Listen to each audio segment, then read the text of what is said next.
नमस्ते। जय धन्वंतरी। बहुत दिनों से लोगों का प्रश्न था कि ऐसे कोई माहिती दीजिए कि रजस्वला की परिचर्या, जिसके ऊपर बहुत सारी भ्रांतियां है या तो फिर बहुत कुछ गलत हमने समझ लिया है। तो आज हम बात करेंगे रजस्वला परिचर्या के ऊपर। जब बहनें मेंसेस में आती है तब उसकी क्या चर्या होनी चाहिए, वो क्या है आयुर्वेद की दृष्टि से, और उसको चर्या से क्या लाभ होता है और वो चर्या न करने से, उस तरह से पालन न करने से क्या नुकसान होता है। चलिए देखते हैं लाभ और नुकसान। सबसे पहले हमारे यहाँ ये एक भ्रांति है कि रजस्वला को या तो जिसको मेंसेस आता है उसको अपवित्र माना जाता है या फिर उसकी उपेक्षा की जाती है या तो फिर उसको एक कोने में बिठा दिया जाता है और उसको कोई पूछता नहीं है। ऐसी कोई बात नहीं है ग्रंथों में। वो एक साइंटिफिक वे से उसको देखा समझा यदि जाए तो उसके पीछे एक बहुत बड़ा विज्ञान है। क्या है विज्ञान, वो हम समझने का प्रयत्न भी करेंगे। आयुर्वेद में या धर्मशास्त्रों के ग्रंथों में बताया, रजसा शुद्ध्यति नारी नदी वेगेन शुद्ध्यति। अनेक प्रकार के बर्तनों की, अनेक प्रकार के द्रव्यों की शुद्धि अनेक प्रकार से होती है। जैसे कांस्य की थाली है तो उसको भस्म से ही यदि साफ किया जाए तो ही वो साफ होती है। नदी को कितना ही साफ किया जाए शुद्ध तो नहीं होती, लेकिन वेग आ जाता है तो वेग से वो शुद्ध हो जाती है। ऐसे नारी रजसा शुद्ध्यति, अर्थात जो उसको रज प्रतिमा आता है उससे उसकी शरीर की शुद्धि होती है। तो एक पूरी शुद्धिकरण की, डिटॉक्सिफिकेशन की प्रक्रिया है पूरी, उसको उस तरह से ले। अब उसको पूरा का पूरा डिटॉक्सिफाई करना हो शरीर को तो ये कुदरत पूरा ये करती है। ये 3 दिनों तक काम शुरू रहता है स्त्री के जीवन में, स्त्री के शरीर में। तो ये 3 दिनों की चर्या को सबसे पहले आयुर्वेद ने निर्धारित किया। आयुर्वेद ने ऋषियों ने उसको समझा, उसके प्रभाव देखे शरीर और मन पर, और वो प्रभाव को देखकर कुछ नियम बताए गए। वो नियम को वो यथार्थ रूप से न लेने से बहुत सारी अंधश्रद्धाएं आई, बहुत सारे मिथ्स आए, बहुत सारी कल्पना आई। तो क्या कहता है शास्त्र, चलिए देखते हैं। भाव प्रकाश नामक ग्रंथ जो भाव मिश्र जी ने लिखा, उसमें रजस्वलाचर्या की पूरी माहिती दी गई। उससे भी पहले अष्टांग हृदय में वाग्भट जी ने रजस्वला को क्या क्या करना है, क्या नहीं करना है, वो बताया। आज हम लेंगे अष्टांग हृदयम की बात। तो अष्टांग हृदयम में शारीर में पहले अध्याय में 23 और 24वें श्लोक में उसकी चर्या बताई गई है।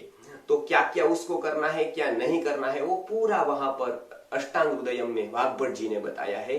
तो मैं मुख्य बातें कहता हूं। सबसे पहले उन्होंने बताया कि रजस्वला को स्नान नहीं करना है। अब भारतीय संस्कृति में स्नान का बहुत महत्व है। स्नान बिना शुद्धि ही नहीं है। कोई भी काम करना है, पूजा करनी है तो स्नान है।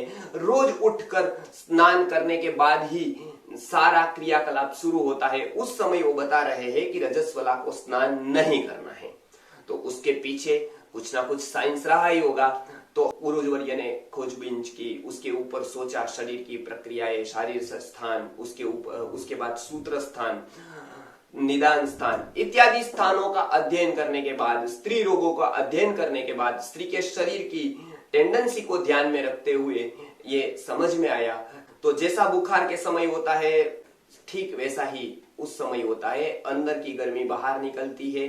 जैसे आम को पचाने के लिए बुखार आता है आयुर्वेद की दृष्टि से, और वो आम पच जाने के बाद बुखार उतर जाता है, उसी तरह से रजस्वला अवस्था में भी इसी तरह की प्रक्रिया कुछ होती रहती है और वो रज बाहर निकलता रहता है। तो सबसे पहले वो हीट बाहर निकलती है अंदर से।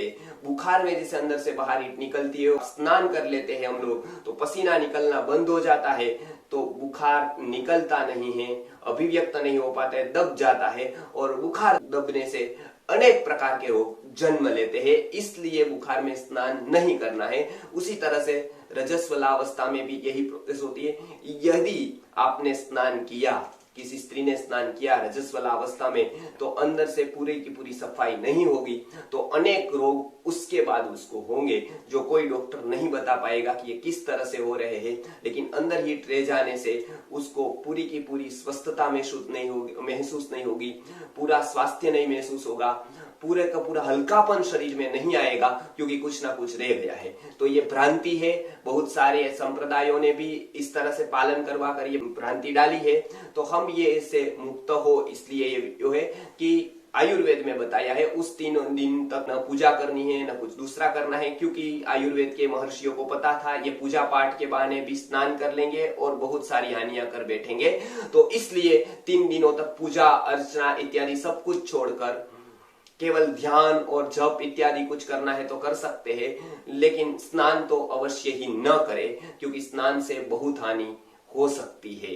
तो स्नान से पूरी की पूरी हीट बाहर नहीं निकलेगी, अंदर रह जाएगी, और उसके कारण स्त्रियों के स्वभाव में भी परिवर्तन आएगा, और अंदर हीट रह जाने से ही बहुत सारी बीमारियां शरीर और मन को लगेगी।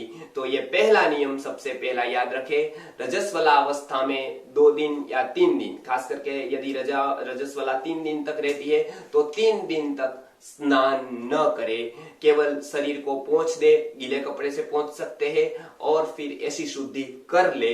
ये आयुर्वेद में बताया गया है। सिर से स्नान न करे या गले से भी पूरा स्नान न करे, तो उसके बाद आप स्नान करेंगे तो उसको ऋतुस्नाता स्त्री कहा जाता है। आयुर्वेद में ये शब्द है ऋतुस्नाता, अर्थात 3 दिन के बाद जिसने स्नान किया है। रोज स्नान करना है तो ऋतुस्नाता का क्या अर्थ होता है? तो ऋतु जाने के बाद एक स्नान होता है, वो एक ऋतुस्नाता कहलाती है।